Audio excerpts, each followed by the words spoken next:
Are we rolling? Are we rolling? Rolling. We are. Are we rolling? We're rolling. We're in. Ladies and gentlemen, welcome back. Hey. A nice melodic introduction there from our guest today, Mr. Peter Finch. Hi. How the devil are you? I'm good. What, did you just pull out the word melodic? Melodic, within the first 10 seconds of a podcast? I did indeed, yeah. I am did indeed. stunned and impressed. It's a gift of mine, yeah. So we're down at Formby Ladies today. We've just played a epic 1v1v1 with you, Mr. Carter, who's left to go back down south. And we are sat in the clubhouse, and we are amongst all the members, which is quite nice. Just had a little bit of food, and we're going to have a half an hour nice little chit chat about all things YouTube. Yeah, if you do hear some bells ringing in the background, there's been an intense game of bridge going on next door. We don't quite know who's come out on top. No, but I did see Margaret just do a massive knee slide outside on the putting green in celebration. There was that sort of. When someone points at their eyes and looks at someone and points at another person, there was, a bit of that. I think he's getting feisty out there. Yeah, apologies for any background noise, but I think it's atmospheric. I kind of like it. It's quite it. nice. Yeah, it's quite good. Coffee shop vibe. Yeah. So, right, got a couple of topics that we're going to go through today, Pete. YouTube golf is the main one, obviously. You're a YouTuber. I'm a YouTuber. We do that. Do you identify as a YouTuber? Yes, I do. Oh, yes. Nice. I like that. We have some questions from our listeners, and we also have our section that I rather like, Would You Rathers. I've got a couple of good ones for you later on in the pod. Okay.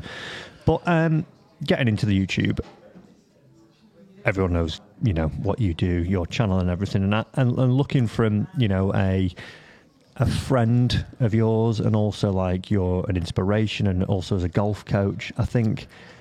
Why are you making it awkward? Why did you have to make it awkward? I think, and I don't know whether you agree, when we got your team sat to us to the left as well, I think you've probably had your best year on YouTube this year.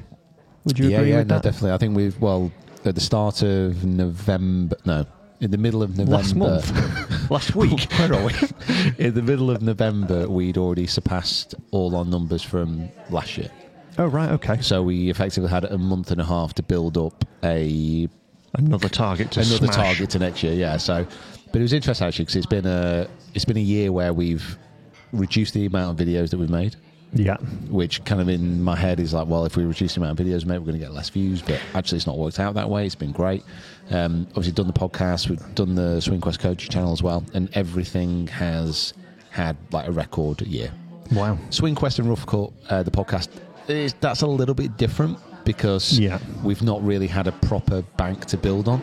Yeah. But now next year we've got a proper targets to go on that. And why do you think all of a sudden, like I say, this year has been monumental, if you want to call it that, has been your best year that you've had? You've obviously done less videos. Is it the style of video you're doing? Is it the way you're producing them? Obviously, we've been out on the course today and seen the lads in action, and it's quite impressive what the team do and how much is going into the videos. But I think it's more than anything, absolutely more than anything, it's just been planning and analysing what we've been doing, seeing what other people have done as well, and just trying to figure out what works. Yeah. Because it's kind of hard, especially if you've got an idea that you like and you put a video out and it just doesn't do very well. Yeah. What we've said is, okay, listen, it's not working. We thought we'd give it a go. Let's just cut it. Let's just not do it again. Let's get another idea. And we've tried to follow that philosophy. And then also we've been looking really deeply into the videos and saying, this has been a great video, but halfway through people are stopping watching. So why is that? Analysing it, going again. Yeah. And just planning it out in such a more detailed way.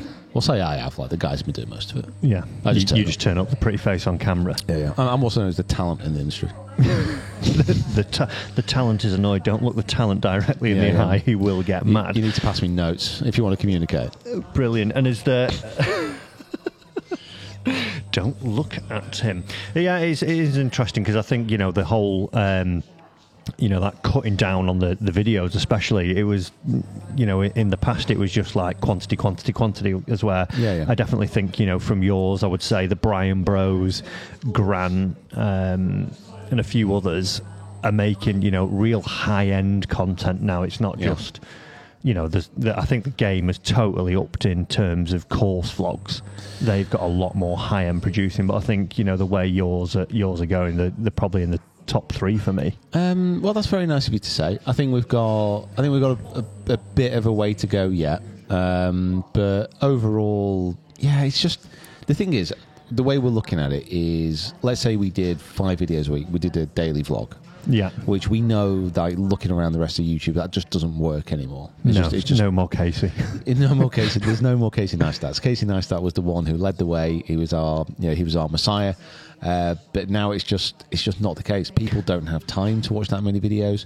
And then if you produce like one absolute fantastic video per week, that's going to be more worthwhile than producing 5 okay ones. Yeah. Definitely. And at the end, and what you'll find is, like, if you do a really good video, like a fantastic one, probably the most recent one that we've done was a 1v1 with Rick and with Grant. Yeah. And that's had like pretty much 100,000 views a day for the last 5 days. Wow. But the amount of watch time is great, like subscribers, the comment, everything on that video is great. And if we produced one of those a week, which probably won't be possible, but if we did, at the end of the year, we'd have done 50 odd videos, but we'd have absolutely blasted the previous year out of the water. So there's that quality and the understanding of what people want to watch, but also trying to marry that up with what you want to make.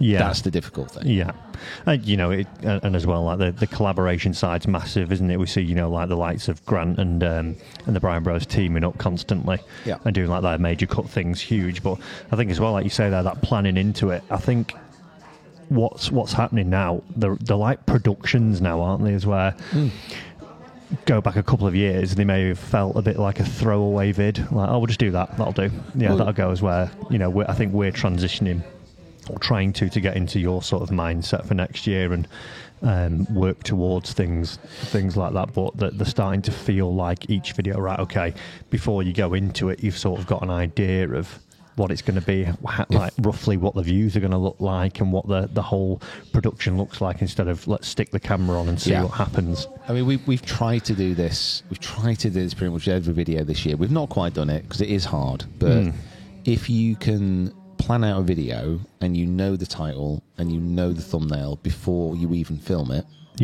then you'll understand if it's a good video. If you're like turning up to a golf course and being like, well, I don't know what I'm doing today, chances are I do that every day I'm on the golf course. Like, the chances are when that's released, the audience is also not going to know why they should watch. Yeah, it makes sense. If that makes sense. But it's not. It's like not an exact science. And at the end of the day, we are, me and the guys were maybe what at the moment if as far as like YouTubers go in golf, like 6th, 7th maybe most viewed. So we're not nailing it. No, there's still loads that we can learn. There's still loads we can do. Yeah, it's interesting. Like it is, isn't like when we are both PGA pros, but we've turned ourselves into essentially like TV networks. It's completely weird, isn't it? It's a completely different skill set. But the best thing is with YouTube and with all the analytics, if you actually look into them and you dive deep, you can learn so much. And I think eventually, we don't really know where this is going to lead at all. But I think what we do know is when we come out the other side of it, we're going to have a completely different skill set than what we had 10 years ago. Yeah, very true. Yeah, that is true. Yeah. In an industry that keeps growing, keeps evolving, keeps, exceeding expectations. Yeah, never thought of it like that. Yeah. Interesting. And so, looking at everything that you've made this year, you've made some great stuff. Obviously, Record Breakers is the pinnacle of your channel. It's hard to argue with that. Is there a series or a particular video you're most proud of? Is there one that maybe, or one that you thought wasn't going to be as big as it's gone? I think I would like to up the amount of videos that, before it's released, we know it's going to be a banger. Yeah. I don't think I've had quite enough of those. Probably the ones I'm most proud of, but also the ones I'm most close to, the Quest for the Open ones. That is like playing, trying to improve at golf, like showing that journey. The reason is because it's personal, and also this year it's been the most viewed series of the Quest for the Opens that we've done in the past. Was it? Yeah, so we're changing it. We're trying to make it, again, more into a product that people want to watch more. And it's, again, worked. So that's the one I'm kind of really proud of. Because at the end of the day, like, I think we're averaging maybe about I can't remember the figures, but it was about 270,000 views on each of the Quest for the Open videos. Wow. Which is up a good 50,000, say, from last year. Yeah. And it is essentially me playing in comps, preparing for Open qualifying. Yeah. Which matters to me, but for whatever reason, the way we're doing it also matters about 250,000 people. Yeah, story there though, isn't there? It's wild. interesting to see like the evolution of, I think like the course logs are great, aren't they? But like you putting yourself there out on the line a bit like we've done with me trying to win a comp, a pro comp. We were sort of the same thing, like why are you bothered about me winning just a local regional PJ? But it seems to be that there's a lot of people. That is what I absolutely love about it. Like, there's no reason for people to be invested. No. Like, literally no reason. No. Like, think about everything. Especially when you can watch Rory. Yeah, people or could Charlie be watching, or whoever it may be. There's a big world out there, like golf content that you could watch, and for whatever reason, it just seems to have captured a bit of attention, and it's really good for me because I get to play, I get to practice, I get to do all these things and bring along people. So, yeah, that for me is probably the best. I mean, we've done better individual videos, and like the challenge up at Lofferton was amazing. Yeah, that's a good video, that. And we're probably going to do a few more challenge videos next year. But I don't know. There's just so many opportunities. There's so many different videos you can make. Yeah, yeah. World is your oyster if you've got a little bit of an imagination and a golf course. Just a tiny bit. Yeah, just a brilliant. tiny bit. So looking at YouTube as a whole now, I think we've seen a little bit of a trend happening now. But where do you see sort of YouTube golf going? And a sort of follow-on question to that: would you see that more of the professionals are going to start the channels? Obviously, we've had Bryson DeChambeau. Who did I see the other day? Was it Majestics have got their own channel now? Yeah. Especially from the live side of things, it looks like. But do you start to like, would Rory maybe get a channel or something like that? No. Do you not think? The thing is, like, ultimately, when you get the very best players in the world, there's two things here. Let's split the world of golf in half. Yeah. Let's pretend it's a clean cut. You've got people who play on live, and then PJ Tour, DP World Tour, like the tours. Yeah. Okay. Straight down the middle, everyone on this side, the PJ Tour side, they have media right obligations with the PJ Tour, which puts restrictions on what they can do. Oh, yeah. Live, the guys on there, like, they can pretty much do whatever they want, which is why you've seen Bryson have the freedom to do literally whatever he wants. When you start to get to the level of Rory, though, like Rory, we're talking about someone who is worth hundreds of millions of dollars. There is no benefit to him doing a YouTube channel. No. Like, realistically. No. Like, what's he going to do with the YouTube channel? He could do a 1 iron challenge or break 40. Bear in mind with Bryson, because it's easy to forget. 2 years ago, Bryson was maybe the most hated golfer on the planet. Yes. And now, because of what he's done, is probably the most popular. Yeah. He doesn't play as frequently as a Rory, does he? No. Or someone like that, so he's got more time as well to go out and do these challenges. Exactly. And ultimately, you'll always have, I think there's a section of golfers who are tour pros like you, Brysons, who could then do YouTube and transition into it, but it takes an unusual character, and Bryson is unusual in many ways. Like, there's no one else that's done it quite like him, and there's a reason. Like, he genuinely enjoys doing it. Whereas if, like, say, oh, Rory, you're going to have to do this channel, Rory might be like, well, I'm actually I've got other things to do. Why would I do that? So it takes that character to be able to pull it off. So I know Phil Mickelson, I think he started one, I think. Has he? Pretty sure he started a YouTube channel now, and you can see him getting into it. Yeah. So would you say, looking from the pro side of things, we're only going to see channels come from the live side? I think so, but again, there is no benefit to a lot of pros doing it. Yeah, it's just another workload, isn't it? Yeah, especially, and it depends for not much payoff. And what you're doing it for. Yeah, like, if you're an elite pro, you don't need to do it. Yeah, because your focus is on being an elite pro, and you get all the benefits from it. But if you're looking to expand your profile, and you're looking to get an audience which is not completely related to your skill on the golf course, then it makes sense. Yeah, or build a brand around it. Yeah, exactly. Yeah. So where do you see the non-pro side of YouTube going then? What's going to happen there? Do you going to see? Do you think what's the guys? Four Brothers? Are we going to see more of that starting to emerge, like amateur channels who are doing challenges. You've got Saint Andre as well. Those guys are really good. Like, that's a different sort of spec, isn't it? Comedy. Yeah. And I would say Four Brothers is sort of comedy and golf mixed together, isn't it? It's pure. I heard Do Perfect to potentially bringing a channel out. Yeah. I mean, it's a pure. I think with golf, it's a pure entertainment play now for a lot of people. Yeah. Like when we started making the videos, it was very much Get lessons. You have an option of watching this content on me fixing a slice, and if you want to come in for a lesson, then great. Now it's completely changed. It is a niche within YouTube, but it's a massive niche now. It's huge. It used to be something where if you were a golf nerd, you watched. Yeah, there was 40 of us doing it. Yeah. Probably if not even that, was there? Now there's like 400 people with different channels. And to be fair, it was when we were in Salina the other day, and kind of we're there with Grant, there was Rick, Brian Bros, kind of Perez. Not really chatting to Perez about this because he didn't care. But with the I don't know, I'm not interested. With the other guys, it was like one of their main concerns was that everything's so saturated. Like, how can you stand out? How can you break through? How can you add different content? Yeah. I probably disagree with them a little bit on what they were thinking. Like, I think they were more worried about the audience being too dispersed amongst all these channels, where I was kind of like... There's enough golfers, though, isn't there, out there, and sports fans. Yeah, the more channels there are, the more people are going to watch, the more people are going to come in, and the more kind of golf fans that we're going to attract into these YouTube niche away from your traditional TV networks. Which is what's happening. And if you're good at what you're doing as well, if you're bringing more people in and you've got a bad channel, let's say, and the production quality isn't as high, you as a character on screen isn't as entertaining, no one's going to watch as much as it's the coffee machine that everyone just making a little R2D2 noise. But I think like that saturation, I think it's like the cream always rises to the top, doesn't it, as it were? So yeah. I think and it is maybe different. I probably agree with you on that. And there's different types of content as well.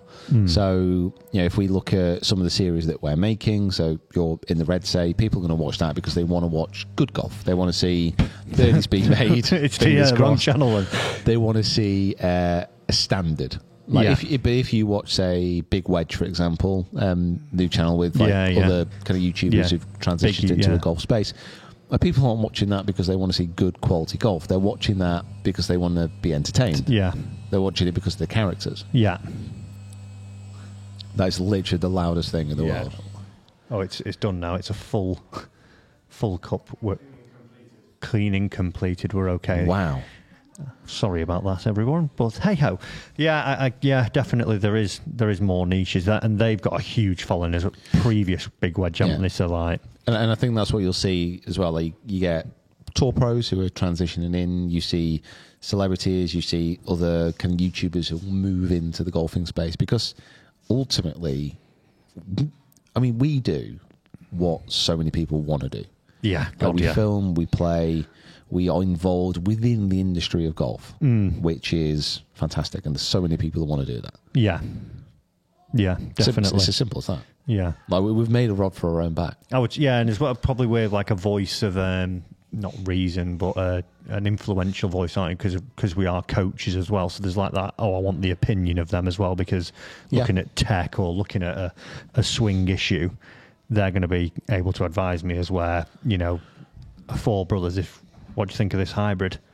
They might like it, but they're not studied or grown up and evolved in that sort of way, are they? So, but they won't be bothered about that either. No, they're not trying to sell that, are they? Exactly, we're the entertainment product. So I don't think I think there's a saturation of sorts, but I think a lot of it will sort itself out. Yeah, and ultimately, like, see it all the time as far as new channels that come about, might make some stuff and they'll make 5-6 videos in 5-6 weeks, get absolutely no views because nobody does when they begin, and then they'll stop making videos. I've had enough. It's too hard, this. It is easy to keep it up. It's hard work. Yeah, it is a grind. It is a slog, isn't it? Within reason. Yeah, definitely. Moving forwards then into next year, Quest for the Open's going to be going again. Are you? Yeah. Don't sound too excited. The boys have just looked up and just sort of, do we have to? Yeah, it's going to go again. Yeah, it is. I think next year is going to be interesting because we're doing a similar tactic as far as we're going to be making less main channel videos. We're going to be focusing our attention on certain types of content. It's going to be a lot more course based, and I should have more time to play. I should have more time to practice. How much time? Like I've just obviously we're trying to win this first pro event, like in a local thing. I've now for probably the first time in 5 years, maybe 6 years, started thinking about like practice properly, like how I used to. As where like it used to be like I just turn up to the golf clubs, film a golf vlog. Swing feels awful. We'll figure it out along the way. But yeah, that's still the same. How much time are you putting in away from camera? I think. And do you structure it?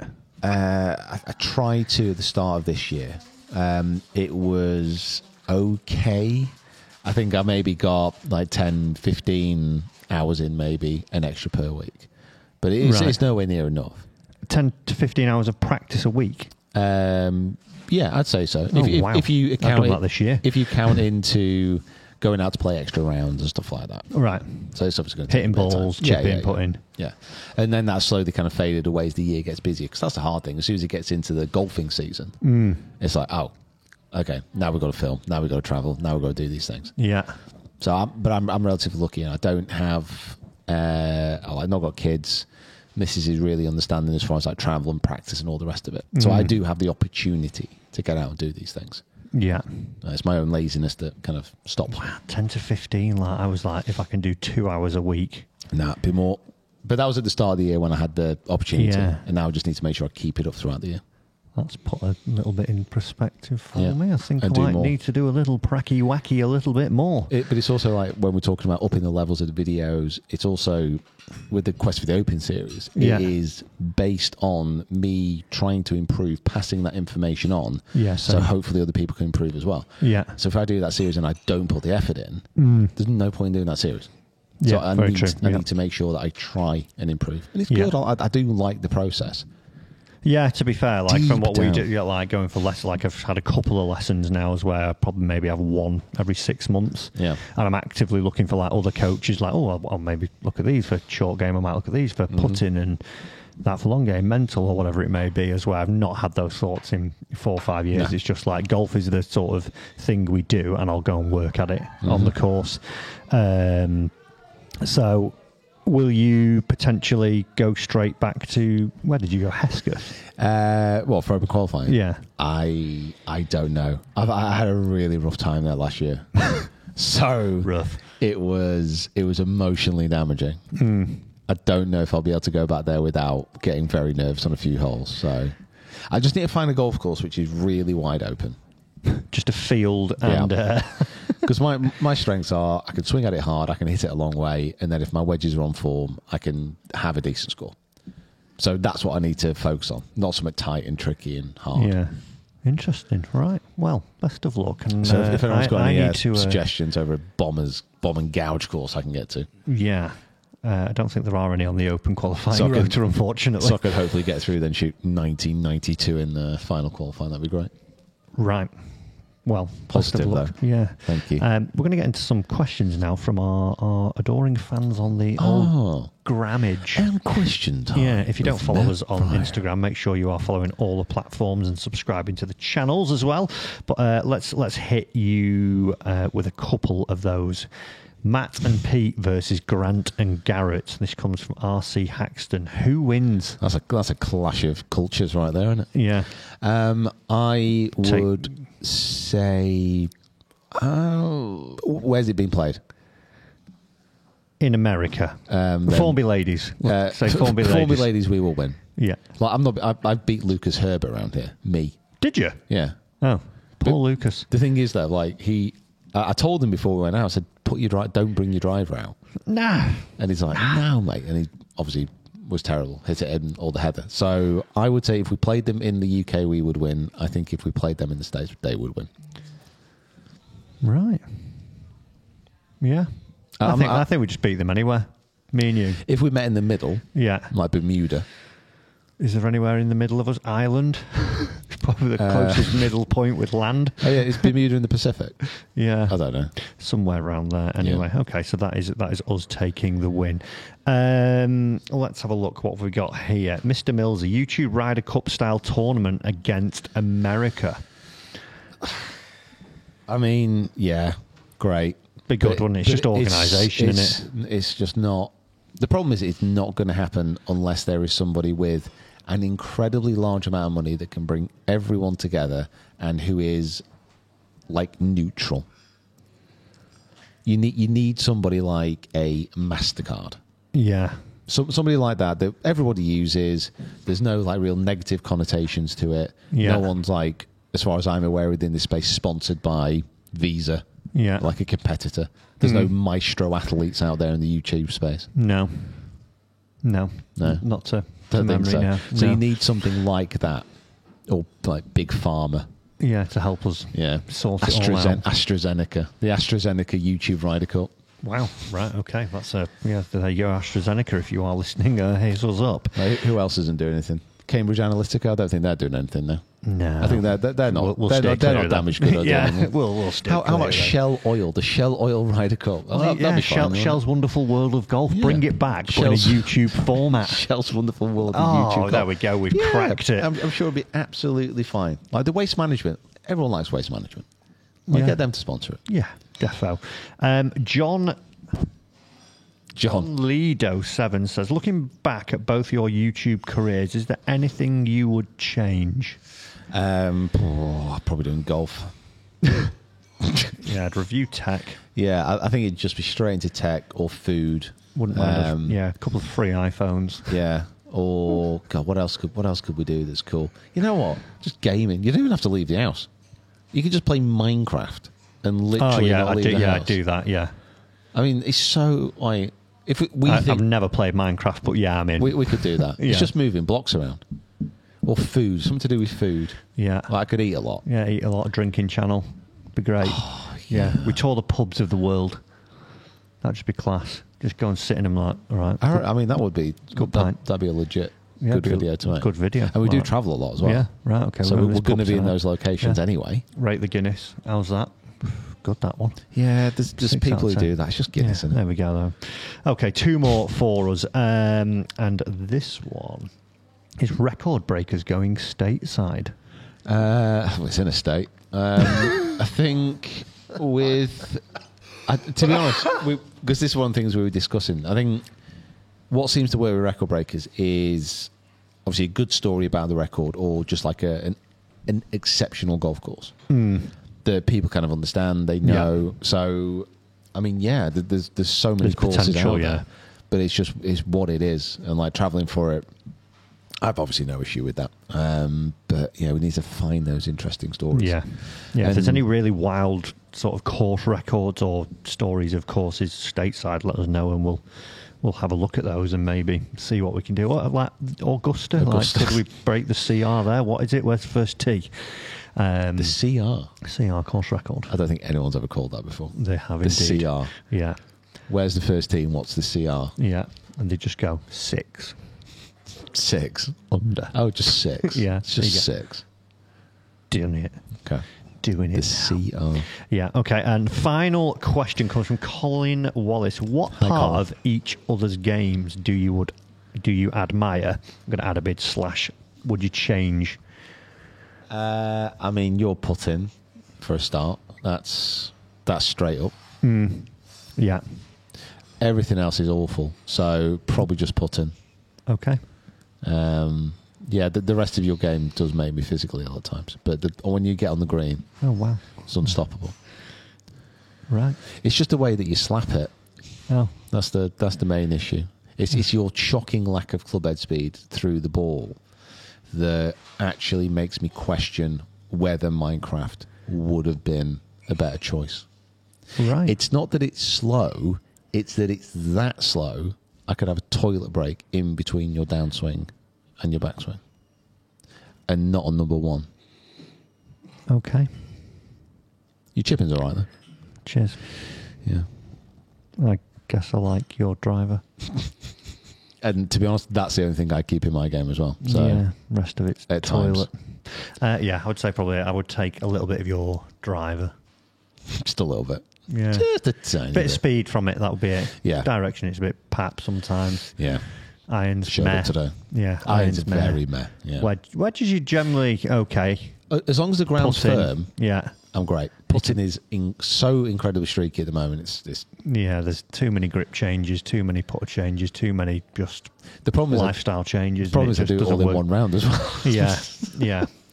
Indeed. Right. Okay. We're going to wrap this up, Peter, with some Would You Rathers. Okay. The greatest section on any podcast ever filmed, voiced, put out there. I'm going to hit you with the first one. Yeah. Would you rather have a hole-in-one on camera or get through first stage of final qualifying next year? One of them has to happen next year. Which one are you taking? I think first stage. Really? Yeah, I mean, I've had a hole in one on camera. Admittedly, it wasn't the perfect hole in one to capture. Couldn't see the bottom of the pin, but the thing is, like a hole in one. Hole in ones are great. I had one at qualifying. Yeah, like why not just do Still that? didn't qualify. But I think that's a hole in one is fine, but it is ultimately luck as well. There's so much luck involved in hole in one. Yeah. Getting through first stage is that would be so much more satisfying. I think I'd take a hole-in-one on camera. But you've had a hole in one on camera. Yeah, but another one would be good. Why are you being so greedy? Because I'm not going to get through second stage, so I'm just wasting my time. It's 2 days out of my schedule. But you might get to play a really nice course. You might get to play with someone really cool. We'll just go and film there anyway. I mean, yeah, no, you see. no. I'm sticking with my original answer. Right. Hole in ones are overrated. You hit us with one then. Would you rather? Oh God, I was hoping you'd give me more time. What did Mick say before? Would you rather? That was it. Yeah. Would you rather have no Christmas dinner or no Christmas presents at Christmas, not in July? Yeah, given we're in that season. 'Tis the season. No presents. No presents. Yeah, because fully focused on food. Yeah, you want your food, don't you? It's always nice sat around the table, enjoying your Christmas dinner, innit? Yeah. Not bothered about presents generally. Like my missus doesn't listen to the podcast, so like I'd just go and buy it, or I don't really get what I want anyway. So I think I'd go for presents, would you? but I demand one of those presents being a Christmas dinner. You gamed the system. See what I mean? Close that loop, didn't I? Yeah. Well done, sir. Well done, sir. Cute. Okay, this is sort of like relevant to the situation that happened on the last today in the 1v1v1. Would you rather duff a chip on the last to lose or shank an iron on the last to lose? So Don't give the ending away to your video. Are we? So you lose both times. Which is going to be the more painful way to lose, basically? Which one? You think like you're about to win, and then one of these crops up, and you just think, "Oh no!" Which one would you rather not do? I'd probably say I'd rather not duff a chip. Yeah, because I think with a shank is it's a weird thing because when it happens, unless you have the thing, won't say the word, unless you have the laterals. Like the laterals. The laterals. I've never heard it called that before. It's just anything to not call it what it is. Like every now and again, it does happen. It kind of comes out of the blue. It's kind of like, oh god, what the hell just happened? And as long as you can like shake it off, that's fine. It shouldn't affect you too much. But if you duff a chip, that's you. Yeah, that's like having a little mental breakdown. Yeah.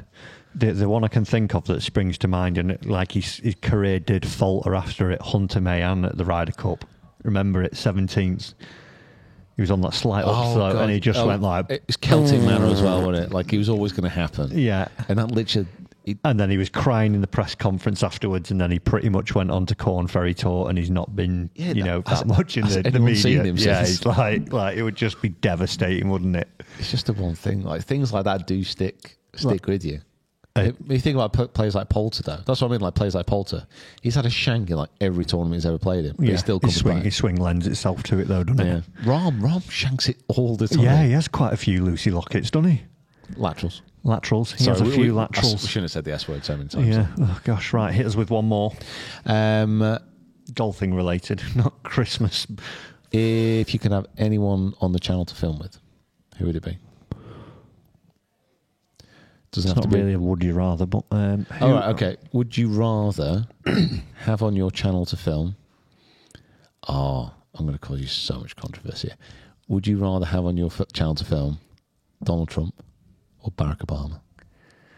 Oh, well, if you can guarantee me the views of Bryson, No. This is there's no precedent here. You got to pick one. Who's going to make the most interesting video there, and then who's going to get the most views? Trump's going to get the most views, isn't he? So you'd have him. I think I'd have Obama.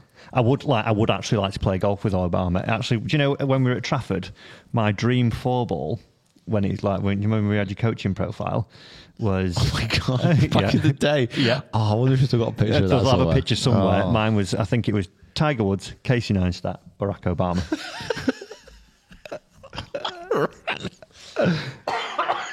Well, that'd be a random round, Yeah, wouldn't it? yeah. So how weird is that? But yeah, at the minute I'd go for Trump, but I would generally like to play with Obama. God, imagine you just got them in the same Left-hander, place. 14, and he uses a broomstick, Mauser, doesn't he? Does he? Yeah, I know. Is he full? Is he anchoring though? I don't think he does. He He's cheating. abides by the law. Yeah. Yeah. Who would you go for? Out of those two, Yeah. I would go for Obama. I think. Yeah. Just because, like you said, Trump's kind of already been done now. Yeah. Yeah, I don't want Bryson scraps. Yeah. I think watching Trump's putting would affect me on an emotional level as well. I won't be able to unsee that. Yeah. It's almost like, maybe, I figured it out. That's where Carter modelled his stroke on. It would make a lot of sense. I think he might have modelled his whole game. Yeah. On Donald, It actually. sort of looks that way. Yeah. Wowzers. Right. Yeah, yeah, Obama. I would go Obama, but you're looking at it's, You left-wing liberal will leave. Anyway, right. Well, thank you for coming on here. Apologies for the noise that you have been hearing in the background, guys. It's fine. Like we literally cleared the clubhouse out. Now. Yeah, we have. Like the bridge ladies are have swinging gone. the keys over there, waiting to kick us out. Coffee machine is done recycling. I guess I can't have one before I go. It's fine. It's not like I need caffeine not to crash. No. But anyway, thank you for coming on. Oh, you know what? Merry Christmas. Thanks for having me. Good filming. Record Breakers will be back next year. Probably not stateside. Maybe at the end of the year. We'll go one over. We'll go to Wales first. Yeah, we'll go to the sleepy land of Wales. Guys, thanks for watching. Thanks for listening. If you haven't already, make sure you follow us on our socials. Head over to the Rough Cut podcast as well to check us out there for a Christmas episode. And we'll see you in another one very soon. Thanks, guys. We've done a lot today, haven't we? Yeah, it's just Over the last 2 days. a content mash. Wow. And sleep. Lucky you. See you soon. See you soon, everyone. Bye. Bye. Bye. Bye. Bye. Bye. Bye. Bye. Bye.